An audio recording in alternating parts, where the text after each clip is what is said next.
We're going to be talking about some tips to tame holiday stress, but a lot of what we'll be talking about will also apply to just general situations for which you might be experiencing some stress.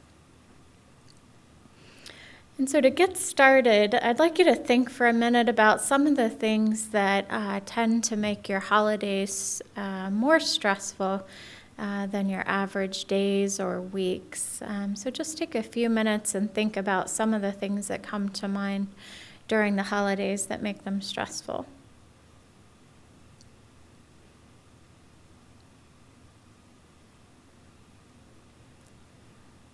So typically during the holidays, we tend to experience the normal things that make people feel stressed. As a psychologist, the list that you see of typical stressors are some of the things that people bring to sessions as most stressful for them. So different health related issues for self or family members, work-related stressors, household responsibilities, just feeling like there's too much to do between work and home and childcare, finances, transportation difficulties, friends and family conflicts, and then definitely deaths, divorce, moving, and caregiving responsibilities, particularly for women as they're often caring for older adults, but also children in the home, so they often have a dual caregiving role. But also sometimes men play both roles as well. So on top of all these typical stressors, with the holidays we encounter a whole set of different stressors here in the Midwest. Weather changes, additional parties or required social obligations, additional household preparations and cooking if you're sponsoring holiday events, gift receiving and giving, which I never really thought of as a stressor, but knowing from my own husband, he finds it very stressful to find the perfect gift for people. So that can be another aspect of stress for people. Travel, especially visiting relatives, long distance, overindulgence. So that usually rears its head after the holidays, and then both in terms of finances and just changes in eating patterns during the holidays. And then just the increased emotional intensity of the holidays. So if you're experiencing grief or sadness, that may become more pronounced during the holidays because the people around you might be expressing a lot of joy or other emotions, and you may not be feeling in sync in that case. Or just the level of joy. A lot of times if people are depressed during the holidays, they may experience difficulties just meeting others' expectations for how they should be feeling during this time of year. And then loneliness is also a big one. So if people, especially for older adults, if they've had multiple family members pass away, and so they don't have maybe strong family connections or the usual places that they might go for the holidays. And then our expectations too tend to change during the holidays. So we expect more from ourselves and often expect more from other people during the holidays. So when you are living with cancer or a family member living with cancer, on top of the typical stressors and the holiday stressors, you might have a whole layer of cancer-related stressors. So you might need to attend multiple medical appointments, which further limits your time. There might be nausea or appetite changes, so that you may not be looking forward to or even enjoy the additional meals, or maybe too nauseous even to contribute to preparing meals. There might be fatigue or pain that interferes with your activities. Some sleep difficulties that can come along with that. So you may find that you're feeling more irritable just because you're not sleeping well and you're fatigued.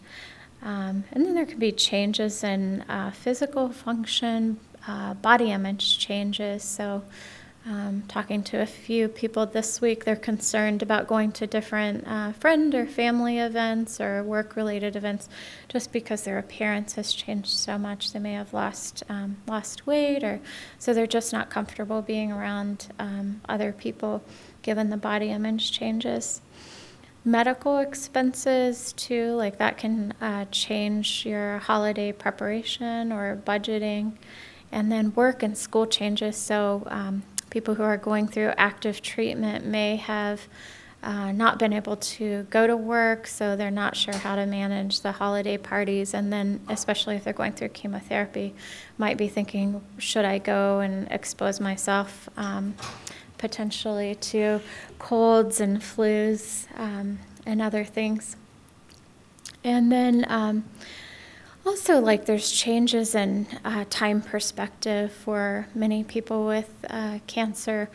Just getting the diagnosis of cancer often causes people to think more in the short term in terms of their planning. So thoughts might come up such as, is this going to be the last time that I'm able to enjoy this? Or this we better make this extra special. So there's this whole other layer of expectations that might come along with cancer during the holidays. So tonight we're going to focus on these objectives. So we'll talk about how it is that we define stress, and then we'll talk a little bit about the impact of stress on us physically.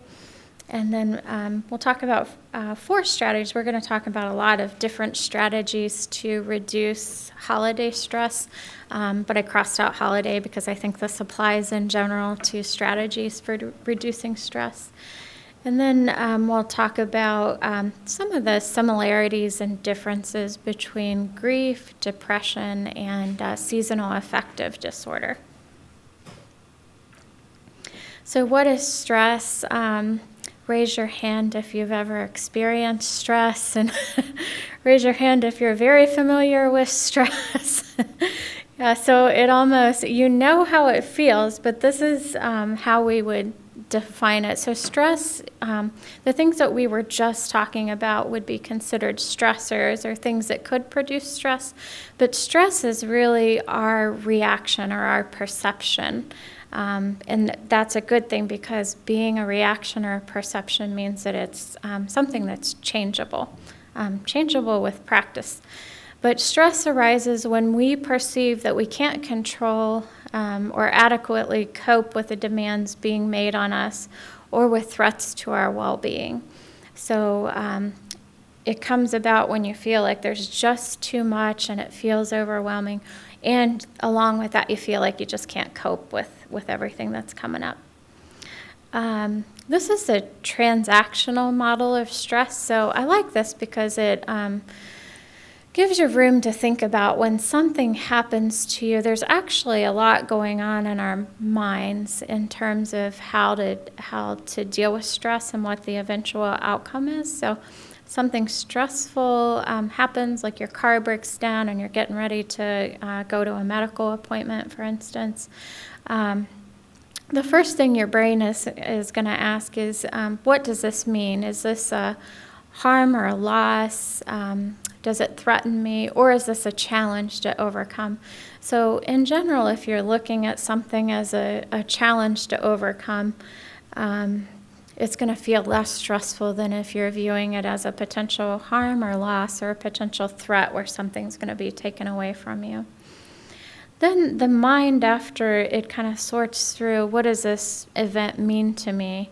You have the secondary appraisal, and that's where you're kind of sorting through, do I know how to cope with this? Have I encountered anything similar to this? How might a friend cope with this? If the answers to some of those questions are, I got this, I've done this before, I know exactly where to take my car, or I know exactly who to call about this medical appointment. We'll get this straightened out. If you feel like it's something you can cope with, or you have a self-efficacy expectation, your level of stress is going to decrease. So anything you can do to think of additional coping strategies, or people you can contact and say, how would you deal with this problem? And try to solve the problem, the less stress that you might experience. And so then after all that's said and done, that's when you actually start to engage in like a stress and coping process. What about this? Is all stress bad? What do you say? Yeah. What makes you say no? What do you think? Because sometimes stress can be a motivation. Uh-huh. It can make you move a little quicker Mm-hmm. if you're feeling overwhelmed, or if I'm feeling overwhelmed. Sometimes stress can motivate you. Mm-hmm. Yeah, stress can motivate you. It can get you out of bed, and she was saying it can move you quicker. I'm going to repeat a lot of things, not because I like repetition, but just because some people may be watching online and they may not be able to hear. So I'll try to repeat your responses. So, and I'm going to try to make this somewhat interactive. So yeah, and Yerkes Dotson, like in the early 1900s, pointed that out. For every situation, there's an optimal level of stress. So you're exactly right. Like, and typically, like too much stress or too low of stress or arousal is not a good thing. Like you say, if you have a test or a task and you have really low arousal or motivation, you may not be prepared. Or you may not prepare or study or do the things you need to do for that. And if you have too high a level of stress, you may not be able to concentrate or focus or perform well on that task. But every task that you have has an optimal level of arousal or stress that will make performance easier. So our goal is tonight not to get rid of stress, but for you to start thinking about what's the optimal level of stress for me to have about this situation.